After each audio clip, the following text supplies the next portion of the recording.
En el Nuevo Testamento busque 2 Tesalonicenses capítulo 1. Después de un momento comenzaremos a leer desde el verso 7. Hoy quiero hablar acerca del comienzo del fin. El escenario está listo para el drama de las edades y la cortina se abrirá al final del tiempo. Y este es un drama real, no es ciencia ficción. Y quiero compartir con usted 3 extraordinarias verdades que tienen que ver con la segunda venida del Señor Jesucristo. Primera verdad: usted no necesita estar atribulado. Bien, veamos 2 Tesalonicenses 1:7. Y a vosotros que sois atribulados, daros reposo con nosotros cuando se manifieste el Señor Jesús desde el cielo con los ángeles de su poder. En otras palabras, el apóstol está diciendo que usted no debe andar por ahí con ataques de histeria. Se dice que hay 3 categorías de personas en el mundo: las que tienen temor, las que no saben lo suficiente como para tener temor, y las que conocen sus Biblias. Y quiero hablar de este tercer grupo. Sigamos leyendo 2 Tesalonicenses 1, desde la segunda parte del verso 7 y en adelante.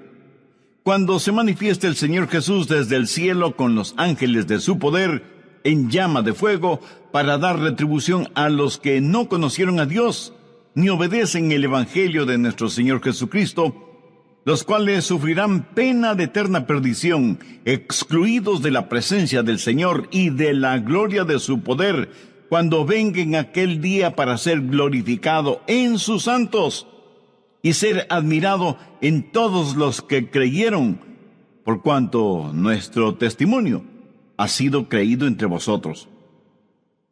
Mi amigo, esta porción bíblica está saturada de increíbles verdades. ¿Cuál es la esperanza del mundo? No es la política, ni el gobierno, ni la ciencia, ni la educación, ni siquiera la religión.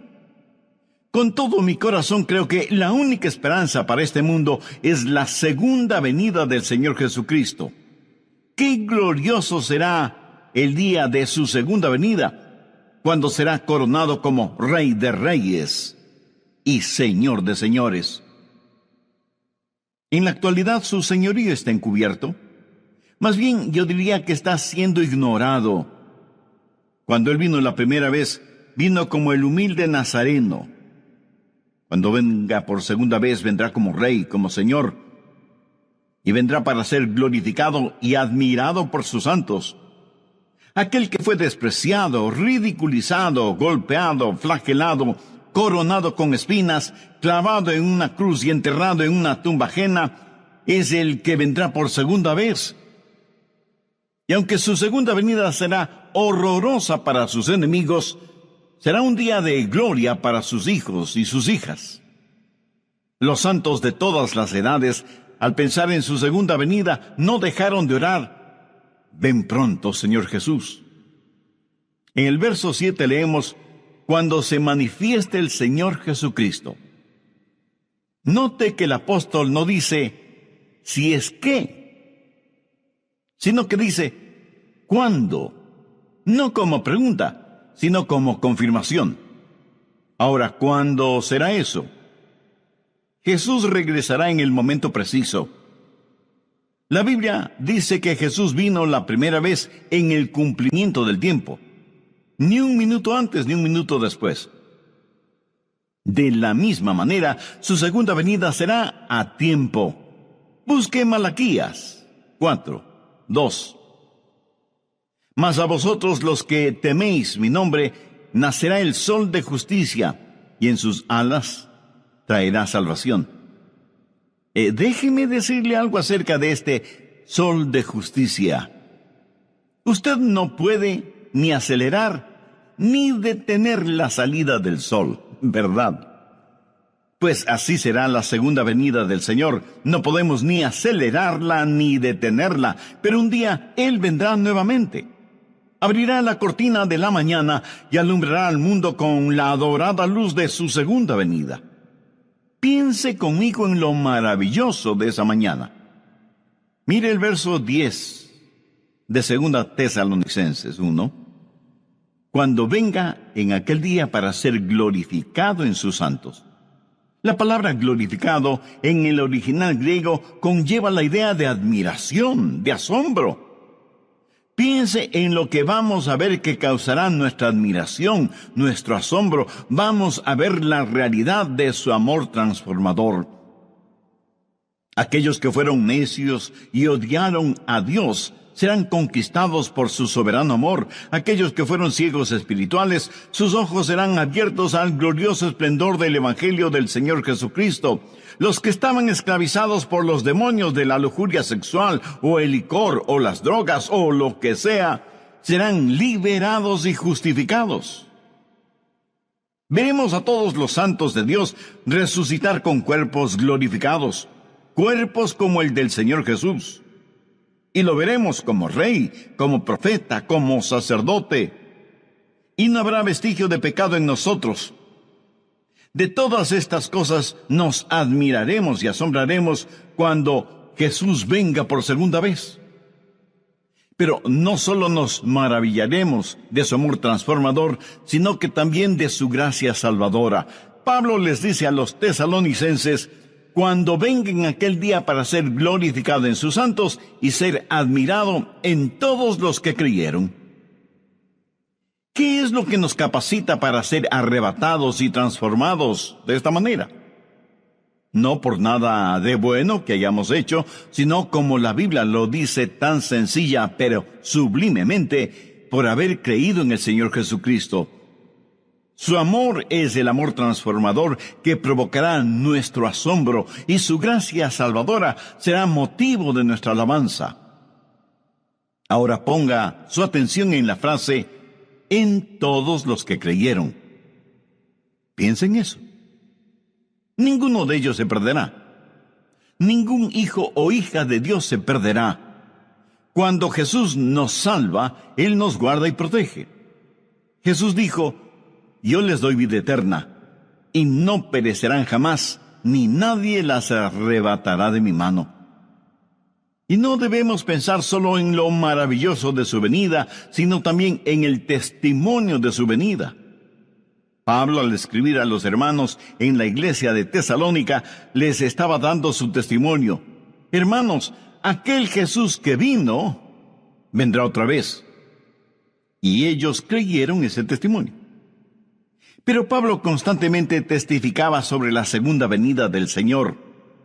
Ese era uno de los puntos fuertes de su predicación, y los hermanos recibieron el testimonio del apóstol. El apóstol les dijo: les hemos dado testimonio a ustedes que creen. ¿Sabe usted cuál será mi mayor gozo cuando esté en el cielo? El ver a personas a las cuales tuve el privilegio de presentarles al Señor Jesucristo. Yo no quiero ir al cielo sin haber hablado a nadie de Cristo. Eso sería una vida totalmente desperdiciada, ¿no le parece? De eso está hablando Pablo, de la segunda venida de Cristo, cuando Jesús nos será revelado como Rey y Señor, de que Él vendrá y será admirado por sus santos, y que nuestro testimonio como creyentes debe mostrar que creemos más en lo que dice la palabra de Dios que lo que dicen los periódicos y las revistas. Pero Pablo dice algo más. No solo que usted necesita no atribularse, sino que la segunda verdad es la siguiente: usted no debe dejarse atrapar. No debe dejarse engañar. Busque 2 Tesalonicenses 2 desde el verso 1. Pero con respecto a la venida de nuestro Señor Jesucristo y nuestra reunión con Él, os rogamos, hermanos, que no os dejéis mover fácilmente de vuestro modo de pensar, ni os conturbéis ni por espíritu, ni por palabra, ni por carta como si fuera nuestra, en el sentido de que el día del Señor está cerca. Nadie os engañe en ninguna manera. Ahora, lo que sucedía en la iglesia de Tesalónica es que había una diabólica decepción. Alguien había escrito una carta falsa, firmada con el nombre del apóstol, diciendo que el rapto ya se había realizado y que ahora estaban viviendo en el día del Señor. Y el día del Señor significa tribulación. Y estos hermanos estaban sufriendo porque creían que el rapto ya había sucedido y que ellos habían sido dejados. Por eso el apóstol está desenmascarando esa diabólica mentira y les pide que no se dejen engañar. Hay cualquier cantidad de engañadores y charlatanes espirituales, cualquier cantidad de autoproclamados apóstoles, profetas y maestros que engañan a muchos en nuestros días. Y esa es la razón por la que estamos estudiando profecía bíblica. Pablo les dice a los hermanos: confiad en lo que os decimos. No se atribulen, no se dejen atrapar, no se dejen engañar. No se dejen engañar por nadie de ninguna manera. Y comienza a decir lo que va a suceder para que lo sepamos. ¿Y qué es lo que debemos esperar? Mire desde el verso 3. Nadie os engañe de ninguna manera, porque no vendrá sin que antes venga la apostasía y se manifieste el hombre de pecado, el hijo de perdición, el cual se opone y se levanta contra todo lo que se llama Dios o es objeto de culto, tanto que se sienta en el templo de Dios como Dios, haciéndose pasar por Dios. ¿No os acordáis que cuando yo estaba todavía con vosotros, os decía esto? Aquí Pablo comienza a hablar de la venida del anticristo, llamado también la bestia, el hombre de pecado, el malvado, el hijo de perdición, y el juicio de Dios viene sobre él. Y Pablo dice que para que el día del Señor se haga realidad, primero tiene que darse la apostasía, y luego vendrá el anticristo, a quien el apóstol lo llama el hombre de pecado. ¿Hay o habrá un hombre tan depravado que la Biblia lo identifica como el hombre de pecado? Actualmente estamos viendo cuán lejos ha ido la raza humana. Comenzó con el pecado del hombre y terminará con el hombre de pecado. Este hombre será la esencia misma del mal, la encarnación de la maldad, la perversidad en forma humana. Será el diablo luciendo ropaje humano. En Apocalipsis 13 se lo identifica como la bestia, que vendrá pretendiendo ser el Cristo, pero solo será un Cristo falsificado. Jesús dijo: el que me ha visto a mí, ha visto al Padre. Cuando el anticristo, la bestia, el hijo de perdición, el hombre de pecado, venga, dirá igualmente: el que me ha visto a mí, ha visto a mi Padre, porque será la encarnación de Satanás. ¿Y qué es lo que él va a hacer? Mire el verso 4. Se opone y se levanta contra todo lo que se llama Dios o es objeto de culto, tanto que se sienta en el templo de Dios como Dios, haciéndose pasar por Dios. La suprema ambición del diablo es el ser adorado. Mire lo que él dijo en Isaías 14:14. Y seré semejante al Altísimo. ¿Lo ve? Satanás quiere recibir adoración. Por eso se opone a Dios y a todo lo que tiene que ver con Dios, y hasta llegará a sentarse en el templo como si fuera Dios. De paso, quiero decir que esto revela que el templo de Jerusalén será reconstruido. La Biblia enseña que vendrá un tiempo de apostasía, de desviarse completamente de la palabra de Dios, y que durante ese tiempo el hombre de pecado, la bestia, el anticristo, será revelado. Por eso Pablo dice en 2 Tesalonicenses 2:3, nadie os engañe en ninguna manera, porque no vendrá sin que antes venga la apostasía y se manifieste el hombre de pecado, el hijo de perdición. Aquí la palabra manifieste literalmente significa que va a ser expuesto, se va a quitar el velo o cortina que lo oculta. Ahora, si el rapto está cercano, eso quiere decir que el anticristo está ya vivo y presente en algún lugar de nuestro planeta Tierra, y está esperando el momento oportuno para darse a conocer, para quitarse el disfraz. El apóstol Pablo dice claramente que ya está en nuestro mundo el espíritu del anticristo. Anote 2 Tesalonicenses 2, los versos 6 y 7.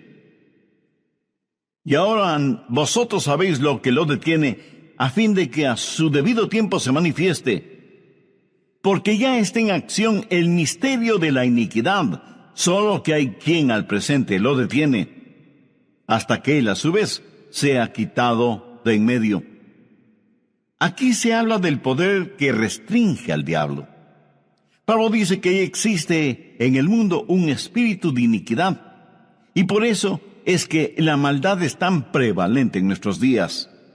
Estuvo presente en la época de Pablo, tanto como lo está presente en nuestra época. Estamos enfrentando seres espirituales de maldad que están bien organizados, son inteligentes, invisibles, incansables. La Biblia los identifica como el misterio de iniquidad. Es una conspiración diabólica que se hará más fuerte en los últimos días, liderada por el anticristo. Sin embargo, la Biblia dice que esta conspiración está siendo detenida, restringida. Mire nuevamente el verso 7, porque ya está en acción el misterio de la iniquidad, solo que hay quien al presente lo detiene, hasta que él a su vez sea quitado de en medio. ¿Quién es el que restringe a Satanás? Verá, Satanás no puede hacer todo lo que hoy quiere hacer, pero que un día sí lo hará. Hay alguien que detiene a ese anticristo, a este superhombre de Satanás, para que no haga todo lo que quisiera hacer este mismo momento. ¿Quién tiene ese poder para restringir las actividades de Satanás? Es el Espíritu Santo, cuyo ministerio es el ayudar a los santos. Pero no solo eso, sino que también debe restringir a Satanás. Así que el ministerio del Espíritu Santo es doble: ayudar a los santos y restringir la obra del diablo. Cuando el rapto se haga una realidad y los creyentes sean arrebatados para encontrarse con el Señor Jesús en el aire, el Espíritu Santo que vive en nosotros será quitado del camino. Verá, la genuina iglesia cristiana ahora mismo, llena del Espíritu Santo, es el gran obstáculo en la supercarretera de Satanás. Al diablo le encantaría ver desaparecer la iglesia. El diablo quisiera detener la difusión de mensajes como este que le estoy entregando ahora mismo.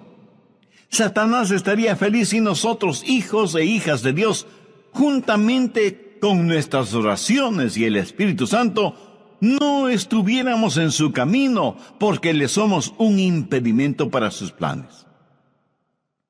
La iglesia, llena del Espíritu Santo, es la fuerza que restringe la obra de Satanás en el mundo.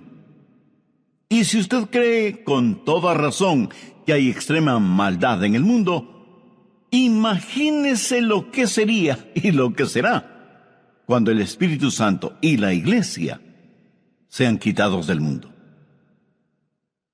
¿Está usted lleno del Espíritu Santo? Lo estará si tiene a Cristo en su vida. En el programa anterior vimos 2 de 3 extraordinarias verdades que encontramos en 2 Tesalonicenses 1, los versos del 7 al 10. Primera, usted no necesita estar atribulado. Segunda, usted no debe dejarse engañar o atrapar. Bien, prosigamos con nuestro estudio. Uno de estos días, en un abrir y cerrar de ojos, en un parpadeo, seremos arrebatados. Y cuando eso suceda, será el día de fiesta en el infierno. ¿Por qué? Pues porque ya no habrá restricciones para Satanás. ¿Qué es la iglesia? La iglesia es sal y luz. ¿Qué es lo que hace la sal? Bueno, hace varias cosas: purifica, conserva, descontamina, pero también pica, quema e irrita. Somos la sal de la tierra, y cuando la sal sea quitada, comenzará el proceso de purificación. También somos la luz del mundo. Cuando esa luz sea quitada, las tinieblas cubrirán el mundo.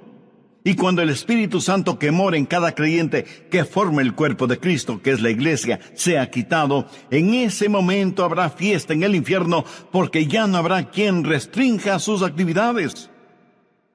De todas maneras, y por lo general, los incrédulos no tienen ninguna simpatía por nosotros, los creyentes. Piensan que somos raros, necios, testarudos.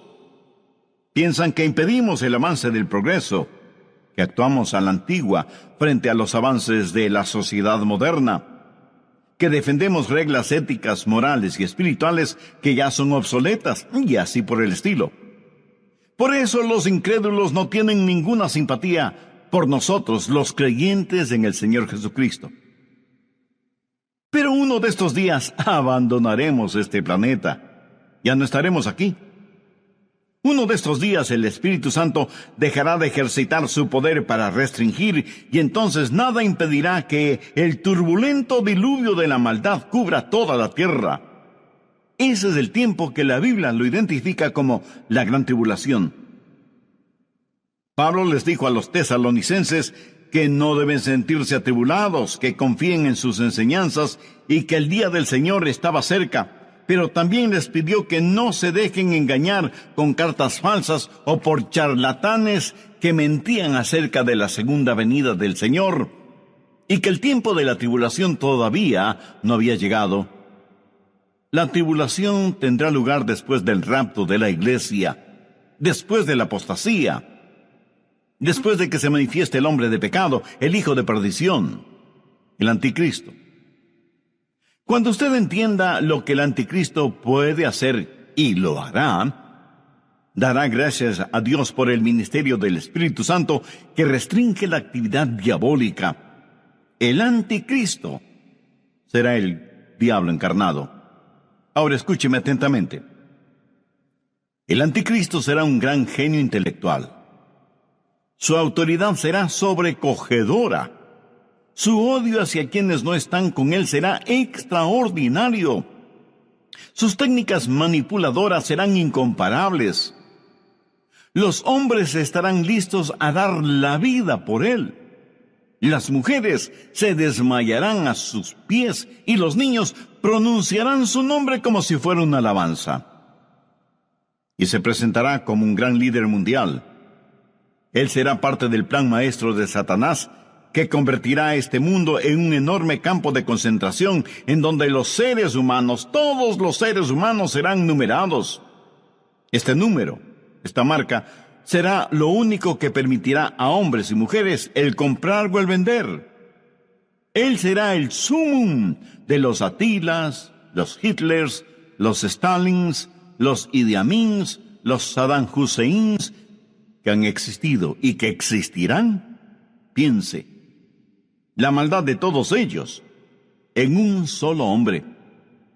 Por eso la Biblia lo identifica como el hombre de pecado. Tendrá registrados a todos los seres humanos en una supercomputadora y bajo un régimen del cual no podrán escapar. Y mientras más las máquinas actúan como hombres y más los hombres actúan como máquinas, será evidente la gran tribulación. Habrá días de tortura y de terror, y quienes no hayan recibido al Señor Jesucristo como Salvador antes de la tribulación, creerán todas las mentiras del anticristo.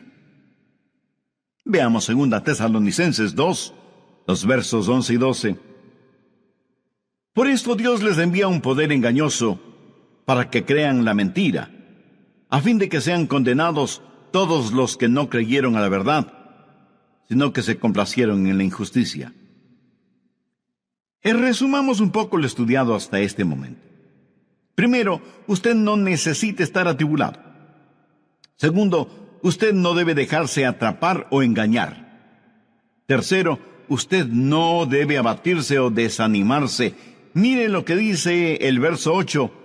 Y entonces se manifestará aquel inicuo a quien el Señor matará con el espíritu de su boca y destruirá con el resplandor de su venida. Note que aquel inicuo específicamente se refiere a una persona, a un hombre, y es a este inicuo al que el Señor destruirá. Tal vez alguien me pregunte, pastor, ¿qué significa eso de el Señor matará con el espíritu de su boca? Bueno, gracias por la pertinencia de esa pregunta. Para contestarla, permítame a mí hacerle una pregunta. ¿Sabe usted cómo va a ser peleada la batalla de Armagedón? Por si no lo ha notado, la Biblia dice que la batalla de Armagedón se peleará con palabras que saldrán de la boca de Jesús. ¿Cuáles serán esas palabras? Dos sencillas, pero poderosas palabras. Cáiganse muertos. Eso es. Jesús los consumirá con el espíritu de su boca y con el resplandor de su venida.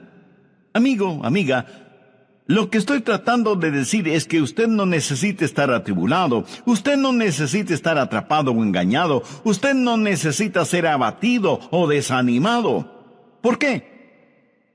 Se lo digo con toda la unción y la emoción de mi alma, porque Jesús vendrá otra vez.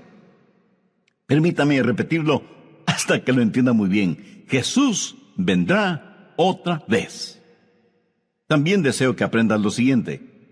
Hay dos aspectos de la segunda venida de Cristo. Y cuando se habla de su segunda venida, literalmente se está hablando de su aparición física y corporal entre los hombres. No es primordialmente una determinada fecha, sino más bien una serie de eventos que sucederán cuando nuestro Señor Jesucristo venga nuevamente. ¿Cuáles son algunos de esos eventos? En primer lugar, Él viene por su novia, la iglesia, y esa venida será dulce y secreta. Mire lo que Pablo dice en 2 Tesalonicenses 2:1.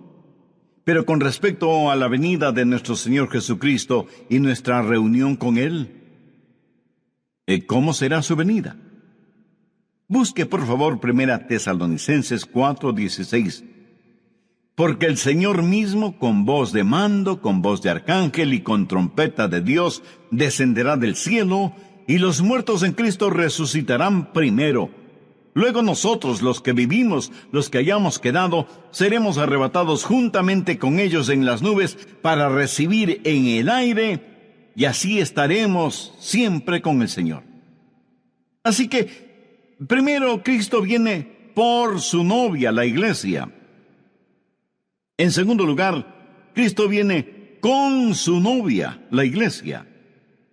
En el rapto, Él viene para arrebatarnos.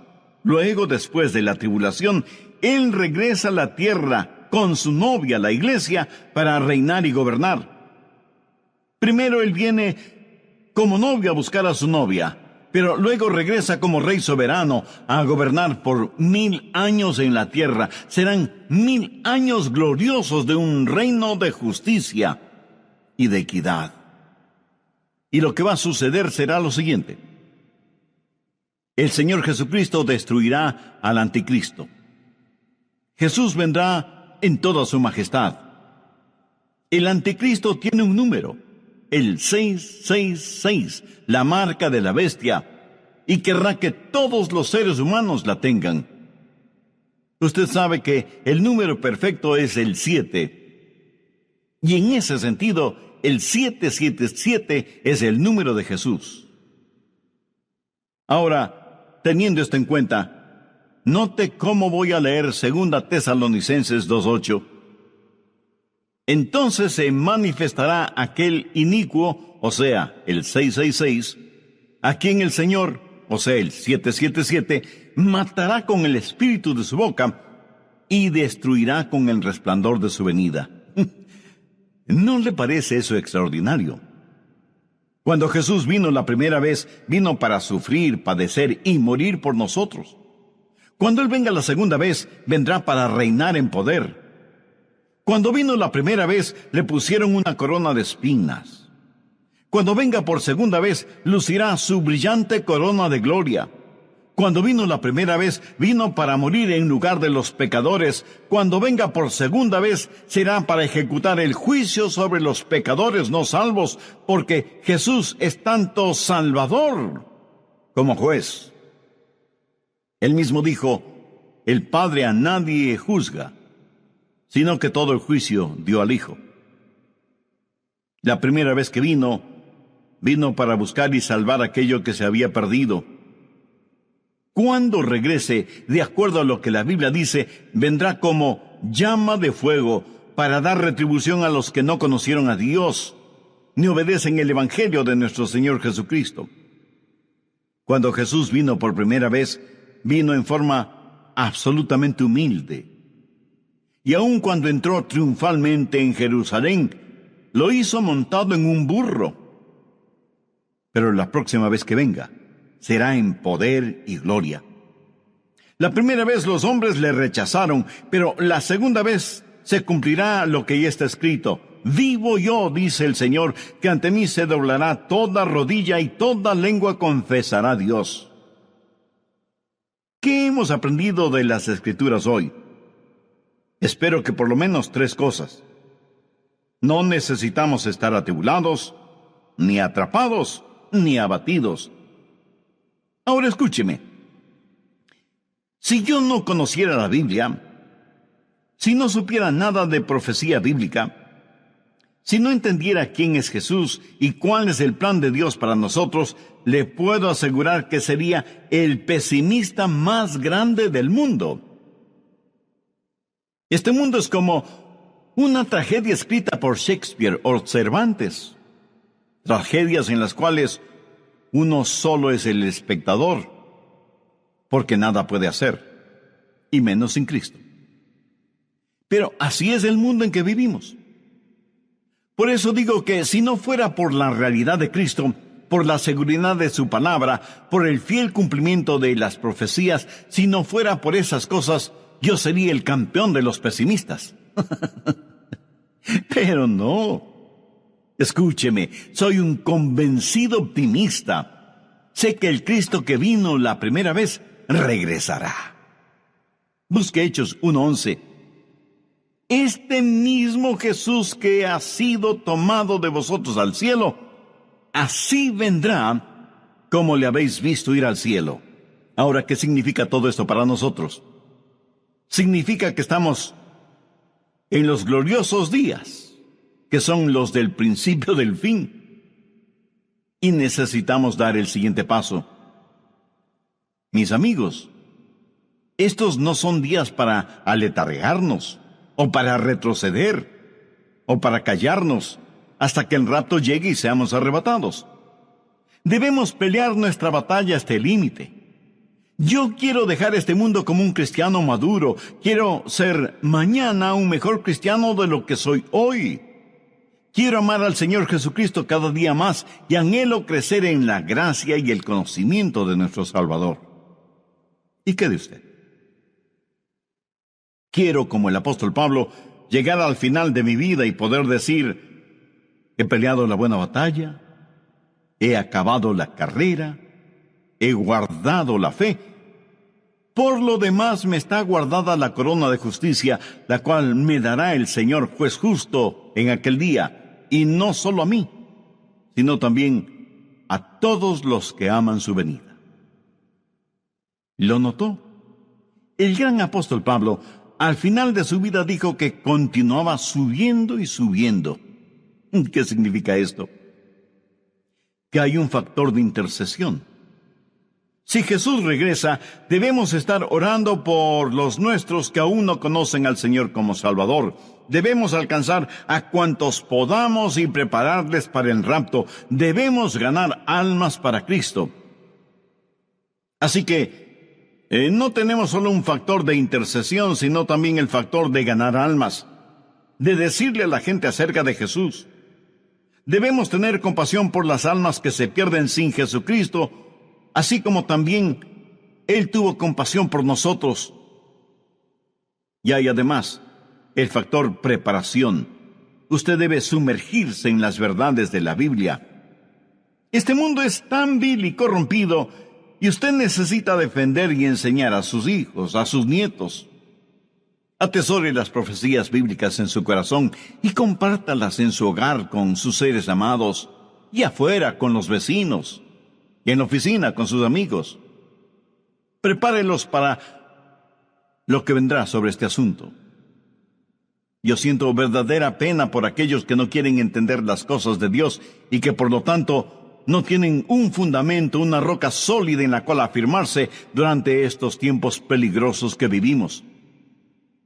Y finalmente, tenemos el factor del consuelo. Gracias a Dios que podemos decir: ven pronto, Señor Jesús. Ahora, si a usted le molesta la realidad del regreso del Señor Jesucristo, eso quiere decir que usted ama las cosas que este mundo ofrece y consecuentemente no ama a Jesús. Porque si usted amara a Jesús, estaría más que anhelante de su segunda venida. ¿Por qué? Porque ese será un día extraordinario cuando Él venga con sonido de trompeta, y en un abrir y cerrar de ojos seremos arrebatados para encontrarnos con el Señor en el aire. Entonces cada uno de los redimidos podrá decir en forma personal lo que en forma tan convencida dijo el rey David: en cuanto a mí, veré su rostro en justicia, estaré satisfecho cuando despierte a su semejanza. ¿No le gustaría a usted también poder decir lo mismo? Y bien puede, si toma una decisión espiritual por Cristo ahora mismo. Si así lo desea, le invito a repetir conmigo una corta oración. Lo que voy a decir es solo para que le sirva de guía, pero usted ore con sus propias palabras. Dígalas en voz alta o en voz baja, o silenciosamente si así lo prefiere. Pero ore con fe, con sinceridad, con convicción, porque esta decisión tendrá repercusiones eternas. Querido Dios, gracias por este mensaje de tu palabra que he podido escuchar. Confieso que no he pensado mayormente en el regreso de Jesús, pero me doy cuenta que eso se debe a que no tengo a Cristo en mi corazón. Sé que soy pecador, y más que tu juicio, necesito tu gracia y tu misericordia. Señor Jesús, tú entregaste tu propia vida en la cruz para pagar la culpa de mis pecados, para perdonarme, limpiarme y darme una nueva y abundante vida. Te invito a que vengas a morar en mi corazón y seas mi Salvador y mi Señor. Ayúdame para ser la clase de persona que tú quieres que sea y dame la fortaleza para que nunca me avergüence de ti o de tu santa palabra. Hazme un instrumento útil y de bendición en tus manos. Lo pido en tu santo nombre. Amén. Cuando por la noche usted entra a uno de los cuartos de su casa, lo primero que hace es accionar el interruptor para que se encienda la luz. Y eso seguramente no le sorprende. Ahora, si al accionar el interruptor nada sucede, usted no dice: ajá, como lo sospeché, esta electricidad es un fracaso. No, usted no dice eso. Lo más seguro es que usted decida averiguar qué sucede. Pueden ser varias las causas por las que la luz no se enciende. Tal vez el interruptor está roto, o a lo mejor el bombillo o algún fusible están quemados, y hasta pudiera ser que no haya pagado la cuenta de la luz. Usted no puede decir simplemente que la electricidad ha fallado, así que no debe sorprenderse cuando Dios contesta las oraciones. Deberá sorprenderse cuando no las contesta. Y nunca diga que la oración es una pérdida de tiempo.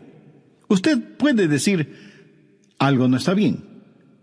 ¿Por qué Dios no ha contestado mi oración? Bien, quiero compartir con usted 6 claves para la oración contestada. Y espero que las grabe en su corazón. Son sencillas, nada realmente nuevo, pero algo que necesitamos recordar en una forma más continua y metódica. Para que sus oraciones sean contestadas, primero, debe orar en el nombre de Jesús. Veamos Juan 14, los versos 13 y 14. Jesús dijo: y todo lo que pidiereis al Padre en mi nombre lo haré, para que el Padre sea glorificado en el Hijo.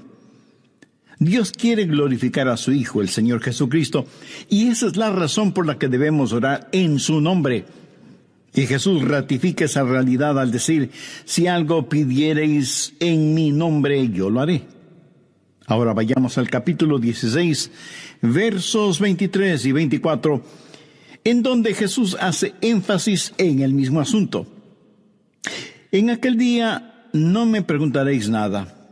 De cierto os digo, que todo cuanto pidiereis al Padre en mi nombre, os lo dará.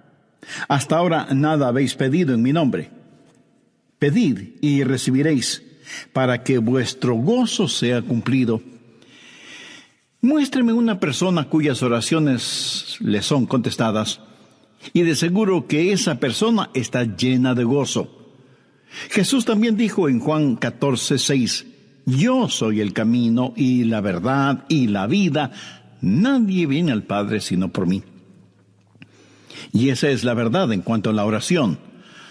No hay forma de llegar a Dios el Padre sino únicamente por medio de su Hijo Jesucristo. Supongamos que usted se pierde buscando una dirección en un lugar que no conoce. Así que detiene a una persona en la calle para que le ayude, y esa persona le dice, vaya derecho 3 cuadras más, luego vire a la derecha, verá una casa blanca con una cerca de madera, entonces vire a la izquierda, y esa es una calle sin salida. Recorra 3 cuadras más, vire a la derecha, y usted le interrumpe y le dice, un momentito, por favor, no puedo recordar todo eso, déjeme anotarlo. Y la persona que le está dando las direcciones le dice, ¿sabe qué? Yo estoy yendo en la misma dirección, permítame guiarle. Usted únicamente sígame. Esa persona no solo le señala el camino, sino que, por así decirlo, se vuelve el camino. Jesús no indica el camino, Jesús es el camino hacia el Padre, y cuando usted ora en el nombre de Jesús, Él le lleva a la presencia del Padre. Anota Efesios 2:18. Porque por medio de Él los unos y los otros tenemos entrada por un mismo Espíritu al Padre. ¿Qué significa orar en el nombre de Jesús? Significa orar con su autoridad. Cuando usted pone su firma en un cheque y se lo da a alguien, esa persona va al banco y lo efectiviza. El banco le entrega la cantidad de dinero estipulada en el cheque, porque ese cheque lleva su nombre, lleva su firma, y con su firma usted le autoriza al banco la entrega de ese dinero. Trate de ir a cualquier banco y hacer efectivo un cheque que no tiene ninguna firma, y le aseguro que estará metiéndose en profundos problemas. Cuando pedimos en el nombre de Jesús, no estamos simplemente rociando con algún polvito mágico oraciones al decir en el nombre de Jesús, abracadabra, que lo que he pedido se haga. No es así de ninguna manera. Orar en el nombre de Jesús significa, primero, obedecer su mandato. Segundo, hacer algo aprobado por Él. Tercero, saber que eso le dará honor y gloria a Él. Y cuarto, saber que el Padre será glorificado por lo que hacemos en el nombre de Jesús. Si usted ora sin usar el nombre de Jesús legítimamente, no tiene ninguna razón para esperar que su oración sea contestada. Ahora, obviamente, el orar en el nombre de Jesús significa que usted debe ser salvo, que debe ser su discípulo y que debe estar en comunión con Él para conocer su voluntad. No solo ora en el nombre de Jesús, sino que también ora en el Espíritu. Veamos Efesios 6:18. Orando en todo tiempo, con toda oración y súplica en el Espíritu, y velando en ello con toda perseverancia y súplica por todos los santos. Así como se debe orar en el nombre de Jesús, hay que orar en el Espíritu.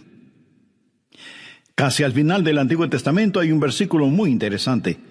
Busque Zacarías 12:10. Dios habla de lo que hará en los últimos días, cuando los judíos como nación vengan a Jesús.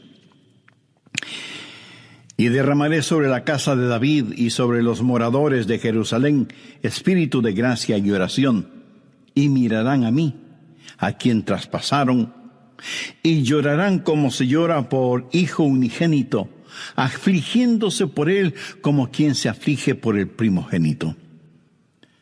Hay muchas cosas maravillosas en este versículo, pero lo que más me bendice es que Dios dice que hay un Espíritu, el Espíritu Santo, que es el espíritu de gracia y de oración. ¿Tiene usted dificultades al orar? ¿Sabe por qué? Porque no está lleno del espíritu. Porque cuando lo esté, la alabanza y la oración fluirán de su espíritu. Usted estará constantemente alabando a Dios y constantemente suplicando en oración. Dios dice que un día Él va a derramar su espíritu de gracia y oración sobre los judíos, pero Él ya ha derramado su espíritu de gracia y oración sobre usted. Por lo tanto, usted debe orar en el espíritu. En la pequeña epístola de Judas, el verso 20, dice: pero vosotros, amados, edificando sobre vuestra santísima fe, orando en el Espíritu Santo. ¿Había notado eso? ¿Cómo se desafía usted mismo? Orando en el Espíritu Santo. ¿Por qué es tan importante orar en el Espíritu? Bien, sabemos que cuando oramos en el nombre de Jesús, oramos con autoridad. Pero cuando oramos en el Espíritu, oramos con fortaleza para que Él nos ayude. Déjeme, le muestro algo en Romanos 8:26. Y de igual manera, el Espíritu nos ayuda en nuestra debilidad, pues que hemos de pedir como conviene, no lo sabemos. Pero el Espíritu mismo intercede por nosotros con gemidos indecibles. Mi amigo, esto significa que cuando usted ora, no lo puede hacer sin el Espíritu, y Él no lo hará sin usted. Es el Espíritu el que ora, y Él hace por usted lo que usted no puede hacer por usted mismo. El Santo Espíritu de Dios inspira, guía, pone energía y sostiene nuestras oraciones. Nuestro espíritu humano es débil, y aunque el espíritu esté dispuesto, nuestra carne es débil. Por lo tanto, el Espíritu Santo nos ayuda en nuestra debilidad. No hay ninguno de nosotros que alguna vez no haya dicho: fallé en mi vida de oración. Ojalá pudiera orar más. ¿Por qué no puedo hacerlo? Le diré por qué no oramos más. Francamente, porque somos débiles. Pero nuestra debilidad no debe convertirse en incapacidad, sino más bien en fortaleza, porque la Biblia dice que cuando somos débiles, somos fuertes. Si aprendemos a depender en el Espíritu Santo, quien nos ayuda en nuestras debilidades, inspirándonos, guiándonos y capacitándonos. Más aún, Él nos ayuda en nuestra ignorancia. Pues ¿qué hemos de pedir como conviene? No lo sabemos. ¿Alguna vez ha pensado en eso? Estuve una vez en una conferencia bíblica en Dallas. Al finalizar la conferencia, 2 jóvenes estudiantes se me acercaron y uno de ellos me preguntó: «Pastor, ¿usted ora?». Le respondí que sí. Entonces me dio una pequeña tarjeta diciéndome: «Aquí están nuestros nombres. Somos estudiantes en el seminario. Por favor, ore por nosotros». Yo les agradecí y puse esa tarjetita en mi Biblia. He orado por esos estudiantes, pero no creo que lo haya hecho en forma regular. No porque ellos no me importen, pero una asignación de oración es más que 2 nombres en una tarjeta. Si tuviera que orar por todos quienes me piden que ore por ellos, ni las 24 horas del día serían suficientes, se lo aseguro. Esa es la verdad. Si usted trata de orar por todos y por todo, su oración, en vez de ser un caudaloso río, se convertirá en un estancado pantano. La oración, para que sea poderosa, tiene que ser canalizada. Cuando alguien me dice que está orando por mí, me siento increíblemente bendecido. Y hay hermanos que me dicen que oran por mí diariamente, y doy gracias a Dios que muchos oran por mí. Pero me entristece la realidad de que hay millones de seres humanos por los cuales nadie ora. Ahora escúcheme. Yo no deseo estar en la lista de oración de alguien, a menos que el Espíritu Santo haya puesto primero mi nombre en el corazón de la persona que dice que ora por mí. Y cuando usted está orando por otras personas en forma individual, muchas veces no sabrá cómo orar por ellos.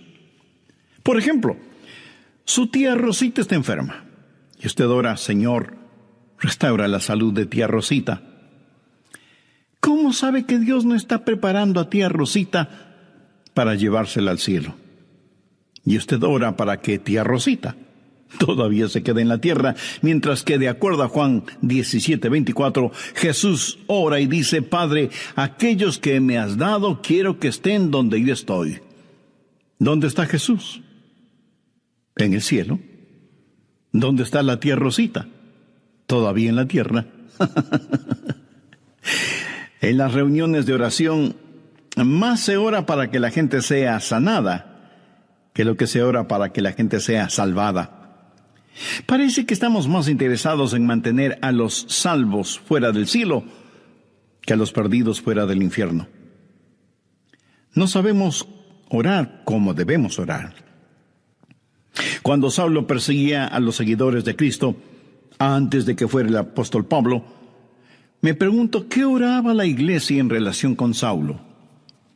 Si yo hubiera vivido en esa época, seguro que hubiera orado: Señor, mira cómo este Saulo nos persigue. Elimínalo, evapóralo, Señor, haz algo con él. Y ciertamente, Dios hizo algo con él, pero no precisamente como se lo pedimos. Dios lo transformó en el poderoso apóstol Pablo. A veces no sabemos ni lo que pedimos.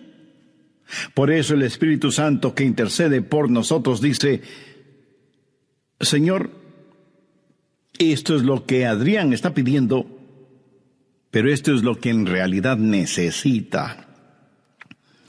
El Santo Espíritu de Dios nos ayuda en nuestras debilidades, cuando nosotros no sabemos cómo orar, por qué orar, o cuando no tenemos la fortaleza, ni la energía, ni el deseo de orar.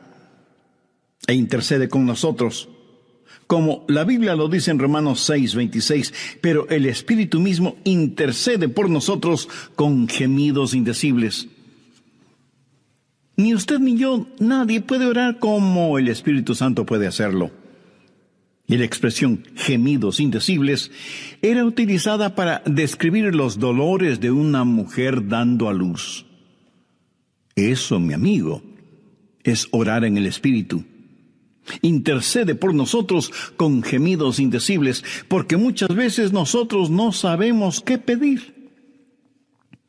Algunos años atrás, yo viví la experiencia de un profundo dolor emocional y espiritual a tal grado que no podía ni siquiera articular una sencilla oración. Lo único que podía hacer era quejarme. Pero el Santo Espíritu de Dios escuchó mi oración y Él llevó mi dolor, mi súplica, hasta el trono de la gracia y la misericordia de Dios. Entonces usted ora primero en el nombre de Jesús, segundo en el Espíritu Santo. Para orar en el nombre de Jesús, usted tiene que ser salvo. Y para orar en el Espíritu, usted tiene que ser lleno del Espíritu Santo de Dios. Tercero, usted debe orar en obediencia a Dios. Es una malvada necedad el esperar que Dios escuche sus oraciones cuando usted no está viviendo en obediencia a Él. Lo triste es que hay personas que tienen la idea de que Dios les bendecirá aún en su desobediencia. Razone esto un instante. Si usted está viviendo una vida de desobediencia y aún así Dios contesta sus oraciones, ¿qué es lo que Dios está haciendo? Está animando y recompensando su pecado. Pero escúcheme, Dios le ama demasiado como para hacer eso. Veamos el Salmo 66. Quiero mostrarle algo. Salmo 66, verso 18. Este es un versículo que debería estar subrayado en su Biblia. Si en mi corazón hubiese yo mirado la iniquidad, el Señor no me habría escuchado.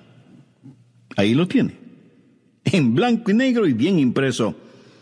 Y usted no tiene que ser un científico aeroespacial para entender eso, ¿verdad? Muchos hablan de las grandes promesas en la oración. Bien, esta es una promesa. Si en mi corazón hubiese yo mirado la iniquidad, el Señor no me habría escuchado. Ahora, note que no dice, si hubiera pecado, Dios no me escucharía. Dios no le escuchará a usted. Dios no me escuchará a mí. Dios no escuchará a nadie que tenga iniquidad en su corazón. Iniquidad significa el hacer trato con el pecado, sentirse en paz haciendo el pecado. Y si yo tengo cualquier iniquidad en mi corazón, Dios no me escuchará. Ora usted a Dios.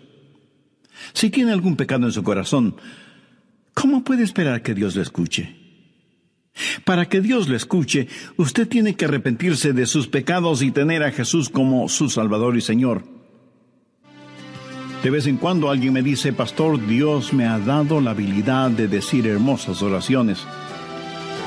Y si Dios mismo me ha dado esa habilidad, quiero decir que Él está impresionado con mis oraciones. Mi amigo, hay una buena palabra griega para describir lo que usted está diciendo. Tontería. Escúcheme, Dios no se impresiona con sus oraciones, pero sí se impresiona con su necedad. Veamos lo que dice Isaías 1:13. No me traigáis más vana ofrenda. ¿Sabe usted lo que es una vana ofrenda? Es solo una oración vacía. No me traigáis más vana ofrenda. El incienso me es abominación. Aquí ellos estaban en el templo quemando incienso, ofreciendo incienso en el altar. No me traigáis más vana ofrenda, el incienso me es abominación, luna nueva y día de reposo, el convocar asambleas, no lo puedo sufrir, son iniquidades vuestras fiestas solemnes. ¿Qué es lo que Dios está diciendo aquí? Que todo lo que ellos hacían como parte de su religión, Él lo detestaba.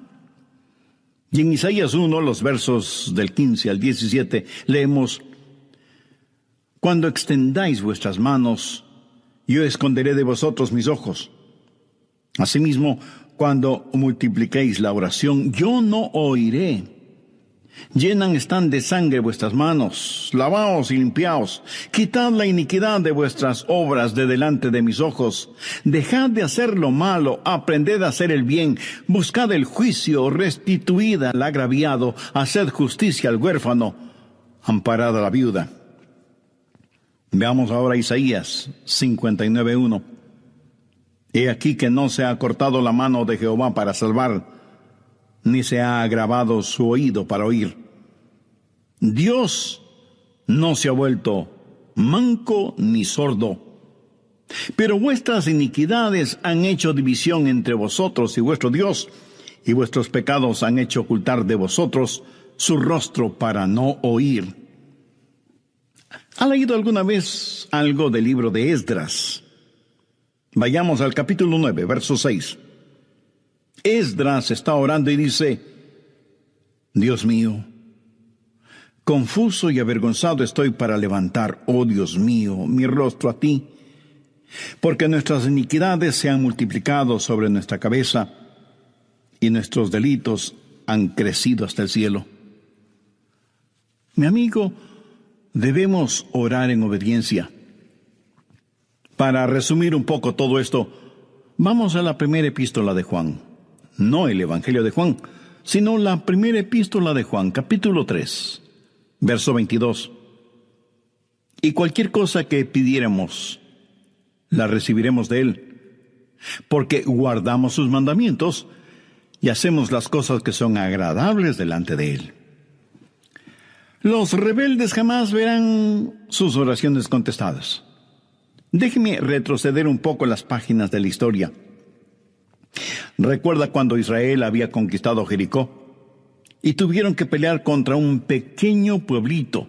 No era ninguna gran ciudad. Un pueblito llamado Ai. Apenas 3 letras, H, A, I, Ai. Y sin embargo, los israelitas tuvieron que huir, como se dice vulgarmente, con el rabo entre las piernas, ignominiosamente derrotados.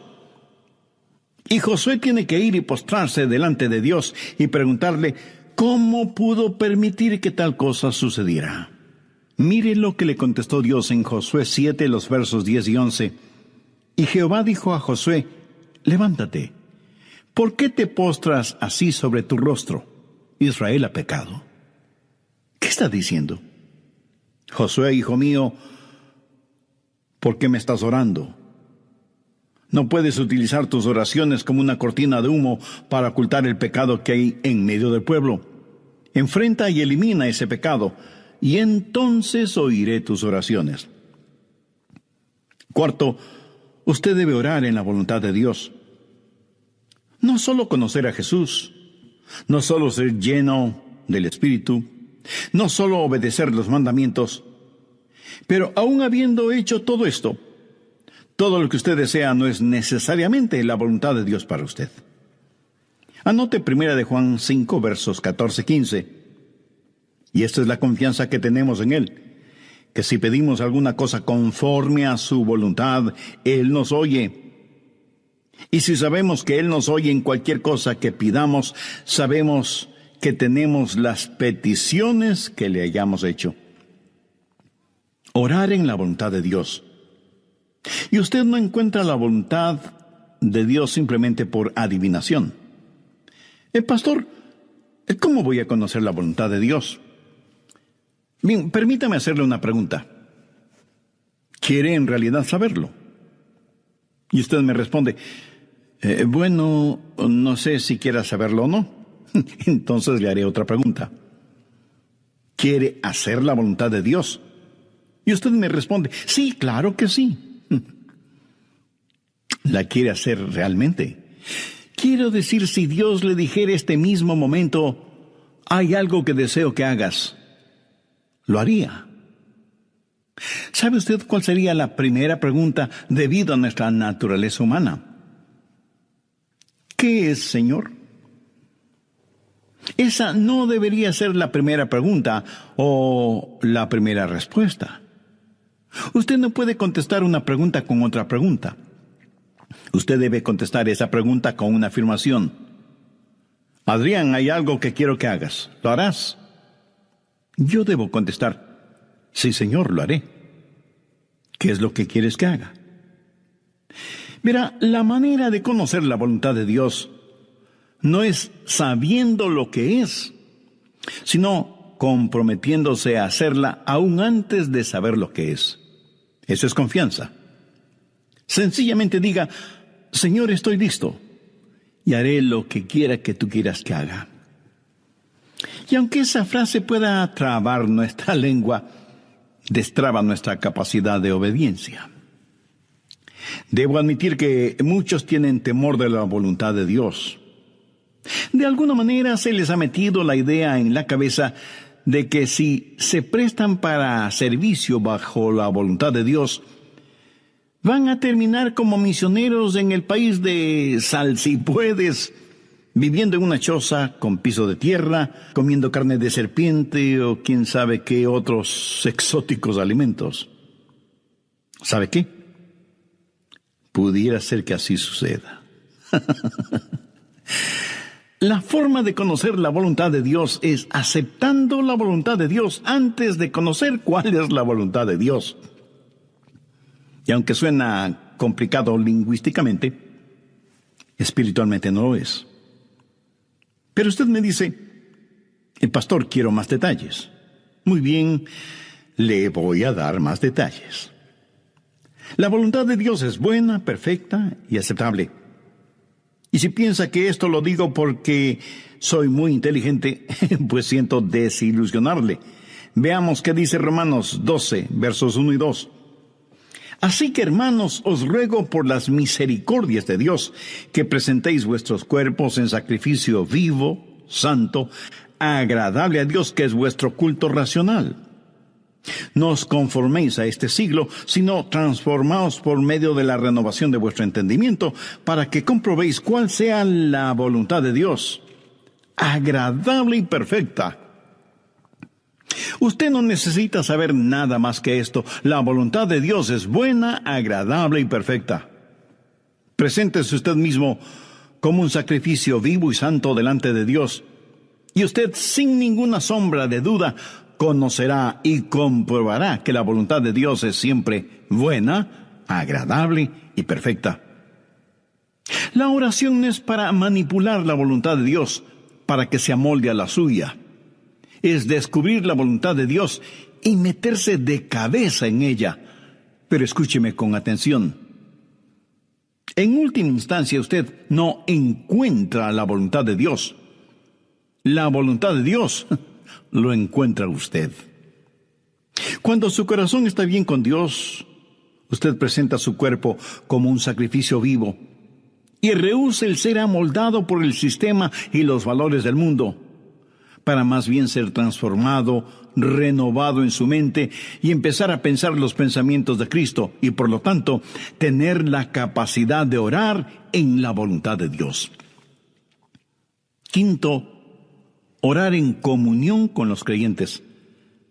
Por favor, busque el Evangelio de Marcos, capítulo 11, los versos 25 y 26. Y cuando estéis orando, perdonad si tenéis algo contra alguno, para que también vuestro Padre que está en los cielos os perdone a vosotros vuestras ofensas. Porque si vosotros no perdonáis, tampoco vuestro Padre que está en los cielos os perdonará vuestras ofensas. Mi amigo, no se olvide que un pecado no perdonado es la más formidable barrera contra la oración. Tantas personas se preguntan por qué sus oraciones no son contestadas cuando están guardando tremendos resentimientos en su corazón. Le pregunto, ¿ese resentimiento, ese enojo, vale la pena tenerlo? Lo que es peor, ¿vale la pena ir acumulándolo, guardándolo, hasta que por fin estalla, hiriendo no solo a quienes motivaron ese enojo, sino a usted mismo? La satisfacción carnal de guardar un resentimiento contra alguien no vale de ninguna manera la pena, porque impide que nuestras oraciones sean contestadas. Escuché de una pequeña niña que una noche, por haberse portado mal, su mamá le mandó temprano a la cama. Pero antes de acostarse, la niña debía orar. Ella así lo hizo. Oró por su hermana y su hermano, oró por su papá y su abuelita, oró por sus amigas en la escuela, oró por su profesora, oró por su perro y por su gato, y finalizó con un alegre amén. Luego, mirando a su madre, le dijo: como habrás notado, mamá, tú no estuviste en mi oración. Me imagino que esa oración no habrá salido de ese cuarto, menos habrá llegado al cielo. Pero hay una profunda lección en esto. Sería una temeraria necedad si alguien, teniendo un espíritu no perdonador, pretende que sus oraciones sean contestadas. Y esto es verdad de manera especial entre marido y mujer. En 1 Pedro 3:7 leemos: vosotros maridos igualmente, vivid con ella sabiamente, dando honor a la mujer como a vaso más frágil y como a coherederas de la gracia de la vida. ¿Para qué? Para que vuestras oraciones no tengan estorbo. Muchos esposos y esposas, aun siendo creyentes, viven como perros y gatos, son como palo y piedra, y aún así se preguntan por qué sus oraciones no son contestadas. Sexto, usted debe orar en fe. En Mateo 21:22 leemos: y todo lo que pidiereis en oración, creyendo, lo recibiréis. Por favor, subraye en